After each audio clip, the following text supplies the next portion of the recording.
20년 동안 이제 하루도 안 쉬고. 그런데 이제 어떻게 보면 모아놓은 재산이 그렇게 많지 않죠. 보통 사람들처럼. 근데 제가 알고 있는 이제 뭐 지인들, 뭐 반포에 살거나 서초에 살거나 하시는 이제 저희 어머니 또래 지인들도 있어요. 그분들은 항상 백화점 가서 쇼핑하고 명품 사고 이래요. 근데 이게 제가 좀 억울하다고 느꼈거든요.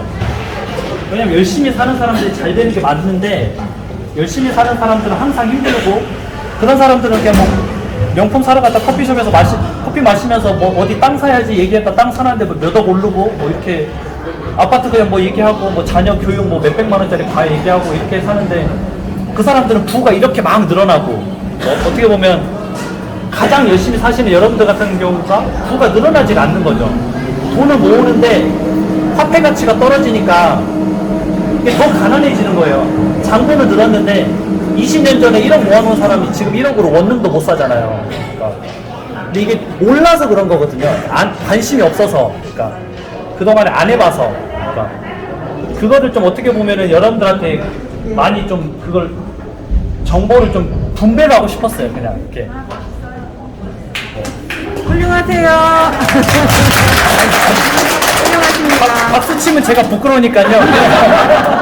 그냥 저 지금 방에서 얘기하듯이 할게요. 편하게 하세요. 근데 이제 제 지인 같은 경우도 제가 책에도 썼는데 반포 자이 아파트를 예전에 2억 주고 샀거든요. 2억 투자해서. 근데 상상을 못할 일이잖아요. 어떻게 보면 2억 있는 사람이라면 아마 평범한 여러분들이었으면 내가 뭐 청주 사니까 청주에 뭐 2억으로 살 수 있는 아파트가 있나? 뭐 2억 5천짜리를 2억 주고 사겠죠. 이제 빚을 조금 내서. 또는 뭐 아니면 지방에 뭐 광주에 3억짜리 아파트를 내 돈 2억 내고 1억 대출하고 이렇게 사겠죠. 근데 2억이라는 돈을 예를 들어 투자를 할 때 가장 효율적으로 해야 되잖아요. 가성비를 따져야 되잖아요. 여러분들 돈 한정돼 있으니까. 예를 들어서 광주에 아파트를 3억 주고 샀는데 그게 4억이 됐어요. 기분 좋은 일이긴 해요. 근데 그 2억으로 훨씬 더 가성비 좋은 일을 할 수 있는 거예요. 아까 말했던 대로 반포 자이 아파트를 그때 2억 갭을 주고 샀는데 그때 12억 13억이었거든요.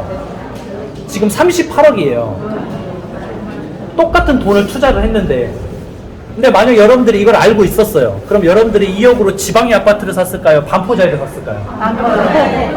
안 살 거라도 내가 거기 거주 안 할 거라도 나는 뭐 지방에 월세 살더라도 너 집 없어? 그럼 뭐 반포에 하나 있어? 뭐 자이에 아파트 하나 있어? 이렇게 말할 수 있잖아요. 그러니까 그거를 다 알고 있는 상태에서 여러분들이 정보 오픈된 상태에서 투자를 하게 되면 훨씬 더 효율을 높일 수가 있거든요.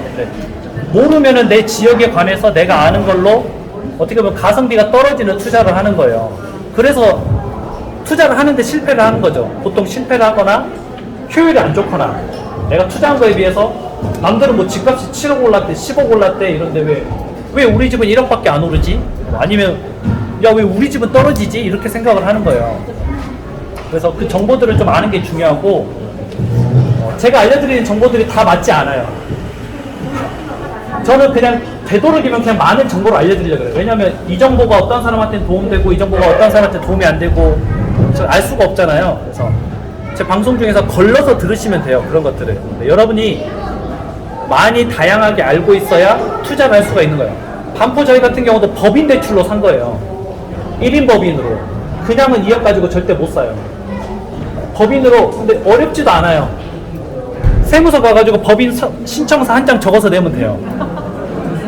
그러면 법인이 되는 거예요. 여러분이 1인 법인이 되는 거예요. 근데 법인 설립을 해야 되잖아요. 법인 설립 신고를 해서 하는 거죠. 자본금이 또 있잖아요. 자본금 10만 원, 100만 원.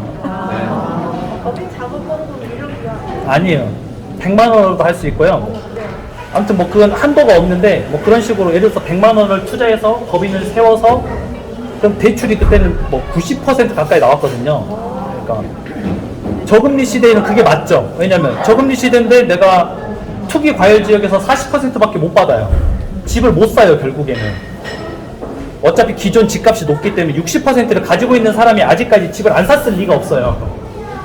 10억짜리 집인데 현금 6억 있는 사람이 아직까지 있을 수가 없어요. 집을 샀으면 샀지 그 전에. 근데 어떻게 보면 뭐 1억, 2억 이렇게 적은 돈으로 또는 몇 천만 원으로 살려면은 최대한 어떻게 보면 레버리지를 써서 해야 되잖아요. 저금리 시대에는. 근데 법인이라는 게 있고 법인을 세우니까 은행에서 뭐 80%, 90% 해주네. 그러면 나는 그걸로 내 자본금 10%만 투자해서 사는 거죠. 그래서 뭐 전세를 놔버린다든지 뭐 그런 식으로 하는 거거든요. 그래서